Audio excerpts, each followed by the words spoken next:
we know what happened. Our ex-Prime Minister Imran Khan, I mean, whom I was a very big fan of at some point, but then I started hating him from 2019, 2020, when it became clear that he uses Islam for everything. But now that has come back to bite him in the ass. Lately, Nuria, I think we spoke about it last week. Did I play his videos? No, I didn't. Okay, so have a look at this. So the guy is a chronic Islamist. You know, he just brings Islam into everything, and he thinks that his version of Islam is the real Islam, and he thinks that if he uses Islam, he's going to become more popular. So have a listen to this ridiculous statement. नौकरी को बचाने के लिए गलत काम करते हैं, गुनाह करते हैं, ये भी एक शिर्क है. ये जो So he's redefined shirk. What shirk is? Shirk is basically, in strictly speaking, shirk is the biggest sin in gods. Islam. It's the biggest sin, and it's associating other gods. So he's saying, partners with Allah. Yeah. अभी बिके हमारे लोग भेड़ बकरियों की तरह, ये भी शिर्क है. So he's basically saying everyone else is doing shirk in Pakistan. Every sin he's equating to shirk. Every sin he's equating to the highest. And he's saying, if you don't vote for me, you're basically voting for these corrupt people who are committing shirk. So it's his Messiah complex completely manifesting itself. Funny. Yeah. But not only does that, isn't his logic behind this shirky as well? yeah, exactly. But listen to this one, another video. Have a look at this one. Is that a 4 years later? In this video, I actually agree with him. I'm back becoming a fan of Imran Khan. Listen to what he says. मेरी पूरी कोशिश है कि मैं अपने नबी सल्लल्लाहु अलैहि वसल्लम की आपको उनकी जिंदगी, उनकी सीरत से आपको भी आजाद करूं. Yes, please do that. क्योंकि हम अभी तक हकीकी तौर पे आजाद नहीं हुए. So he accidentally says, I'm trying to free you from the Prophet himself, which is obviously a slip of tongue. What he was trying to say is that I'm trying to free people using the example of the Prophet. But his opposition, they're not honest.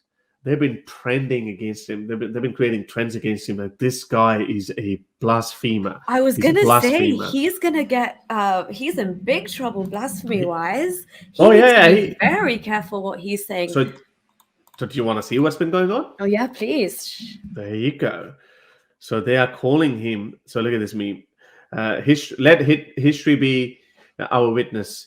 There are only two characters who after getting sacked spreaded fitna.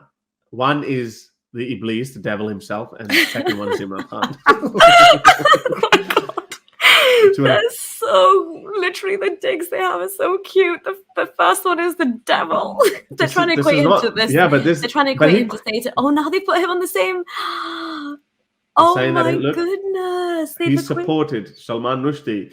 He's saying he is the biggest blasphemer, and he is his supporter, because he said that, I'm not in favor of people getting extrajudicially killed. Yeah, he does have that iota of humanity in him. Thank you, Imran. This is some other video. I haven't seen that one. Oh, what did he say? Let me translate it. It's on 13 seconds. तो ये मेरा ईमान है कि हमने पाकिस्तानियों अपने आप को ला इलाहा इल्लल्लाह से आजाद करना है. Oh my God! He said it again. Okay, is he on something? He said it again in a different video. He said it's my faith that we need to free ourselves from the Shahada. We need to free ourselves from Allah is the only God and Muhammad is his prophet. We need to free ourselves. Mate, I'm really worried for him. This is gonna, if it's not already, this is gonna backfire terribly. It's already doing. Is he getting kicked in the back of a police van? 30,000. No, it's too big for that. But 30,000 tweets, and they've been going every day. They keep deleting those trends, and then they start again. Have a look at some of the other photos. Look at this fitna. It's fitna. Illuminati symbol. Oh my God! They put the Illuminati. Next, you know what they're going to say? They're going to say he's like the Antichrist or something with the gel. Yeah, they've been saying it. Look, Joker. Look at him. Imran nahi maan bacha. Don't save Imran, save your faith. Oh wow! Now they're going to use religion again. Religion is such a malleable tool, isn't it? Just to get people to swing whichever way you want. It's such a tool of control. Look at him. Fitna. There was another photo. Oh, look! So he removed his workers removed the flag of Pakistan and then they replaced it with his political party's flag. That's the same video. Look at this.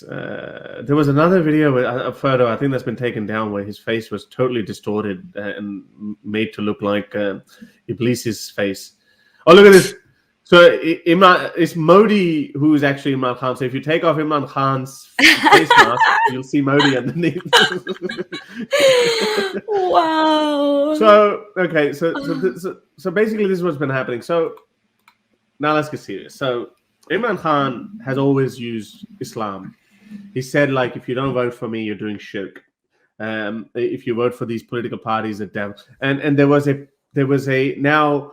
The Pakistani opposition, they learned their lesson. They had stopped using religion in their politics, but now Imran Khan has been constantly using it against them. So one of the politicians actually used this opportunity, and on Pakistan state television, they even said, "Let me show you." He even posted. Sorry, let me show you that. Where is it? Yeah. So they held a press conference, a government official, a sitting minister, he held a press conference, and look what he said.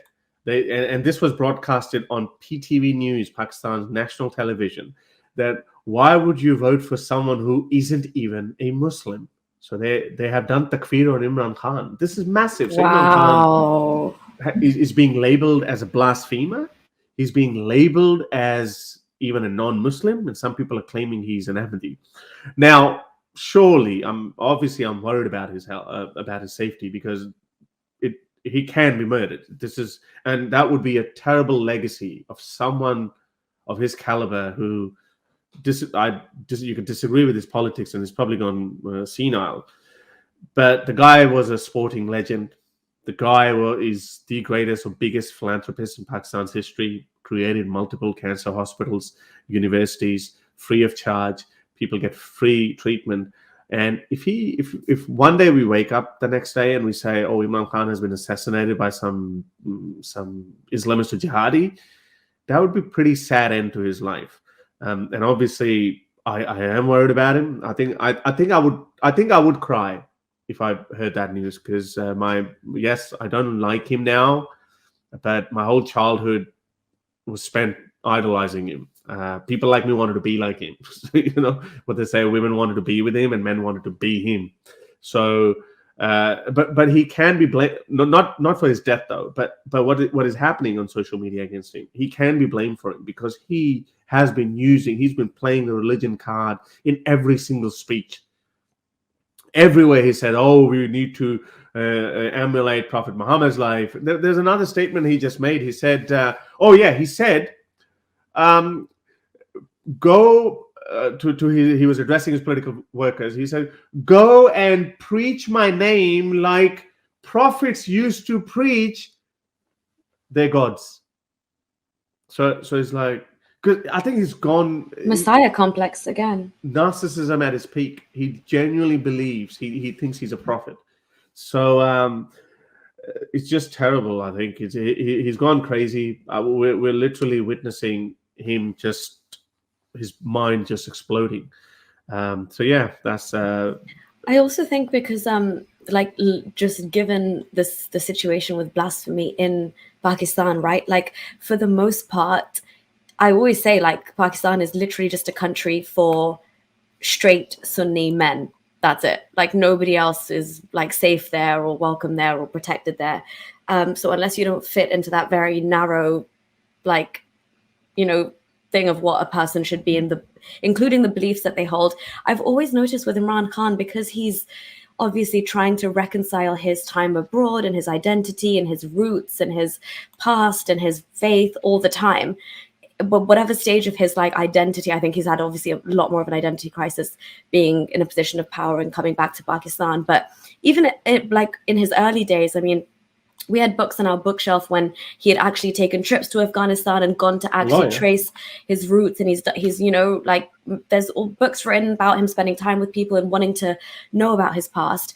But it's even when you see him, like even his marriage to Pinky Pirni, and he'd go to these shrines and he would tie these like threads and he would really revere these Sufi saints. And, you know, he went about Islam in a way that was slightly off the cuff from the mainstream Sunni Islam anyway. And I would think to myself at times, people are going to say, what is that he's doing? Because even when people would hear the news stories that he'd gone to a shrine, I'd hear conversation in my own homes that like, what's he doing? Like, what is that he's gone to do there? Or is he praying there or whatever? And it does bring up questions in people's mind. And that's a problem in a country that blasphemy can be used against almost anybody. Because if you even slightly sway, even if you're a person in complete and utter in a position of power and privilege with the support that Imran Khan has, you are not safe from that at all. And then the very, very thing that you used as a tool to become this populist move, like this, you know, this embodiment of the tsunami and taking care of the younger generation,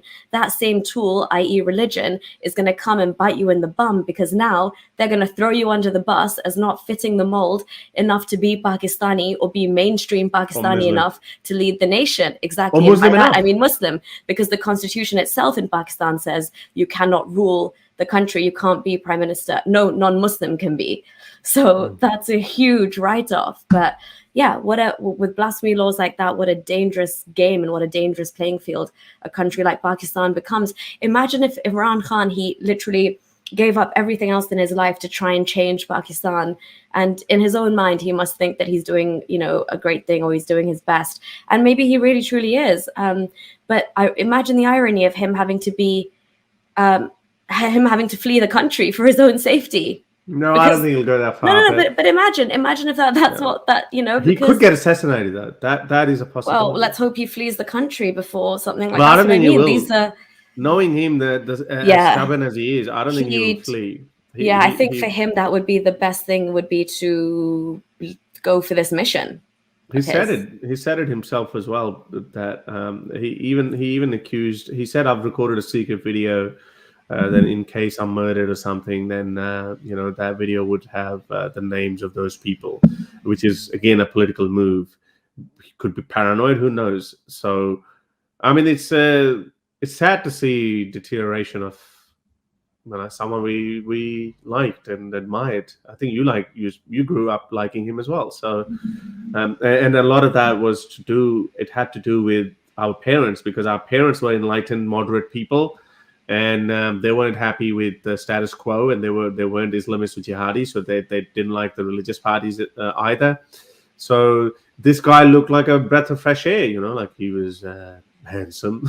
I know people say, why does that always come up? And he was, you know, and again, handsome people have, good-looking people have this extra, you know, this advantage of being listened to or being followed. So, and he married Jemima Goldsmith. He used to hang out with Princess Diana. He was, you know, like we used to hear about, and he was a cricketing champion as well. So that all of these things helped. So we liked him, but now he's just gone to the height of narcissism, where he just thinks, and it reminds me of Pervez Musharraf as well. When Pervez Musharraf left, he also said the same thing. He said, "Oh, now I'm leaving. You forced me to resign. Now may only Allah will save Pakistan." It's like, oh, hang on. Why do you think that if you're there, then only you can save this country? And while he was in power, he didn't do anything either. I mean, he was a military dictator. And now Imran Khan feels the same way. He says that he actually, you know what, he actually made the statement a month or 2 months ago when he was kicked out. He said, "Don't kick me out, otherwise Pakistan will break into 3 pieces." He said it. He said it openly. He's like, "Oh, come on, you know, just maybe." I think, look at when we see this time and time again, and this is why I'm a big fan of the American, you know, two-term presidency system. Like, the longer you stay in power, the more you get disconnected with reality. This is what's happening with Putin as well. Putin had no idea what's going on in the world. Yeah. He had no idea how poor his military was. He just thought, okay, I'm just going to say order, just go conquer this country, and my big military will take over Ukraine. That didn't happen. And this is what's happening with him as well. He's disconnected with reality. He doesn't know. He thinks that if he is there, if he's at the helm, Pakistan will be all right. That's what he thinks. So I think when you get to that level of narcissism, you should just retire. Yeah, and on that point as well with Imran Khan, like obviously, the point about him being a fresh air, that's honestly why I really latched onto it. Obviously, he came across as this bridge between East and West, and for somebody who was also like a British Pakistani, it was even more because he had such like ties with England, and was brushing shoulders with royalty. Yet, and for so long, the image of Pakistan on an international stage has been so shite that it was like, oh, there's somebody who at least does not make Pakistan look entirely bad. We will cling on to this person. That person can represent us in front of everybody. Oh, and he happens to be good looking, so everybody of my mother's generation absolutely like he was like their heartthrob. I wasn't around to appreciate his beauty in his prime, but yeah, he I think what it was with him, and it probably rings true, and that's why he's in the situation he is today with the blasphemy charges.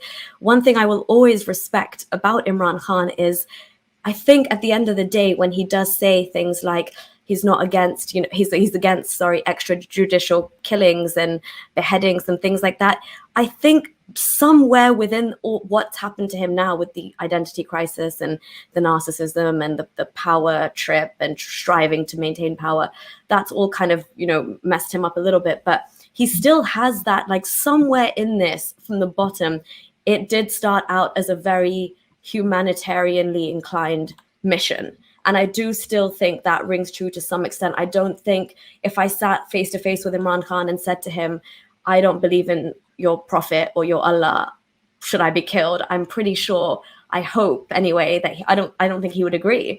And that's why he does, like, you don't veer towards these other slightly more esoteric forms of worship and take into account other saints and other prescriptions and how to go and do things unless you have kind of deviated from the norm.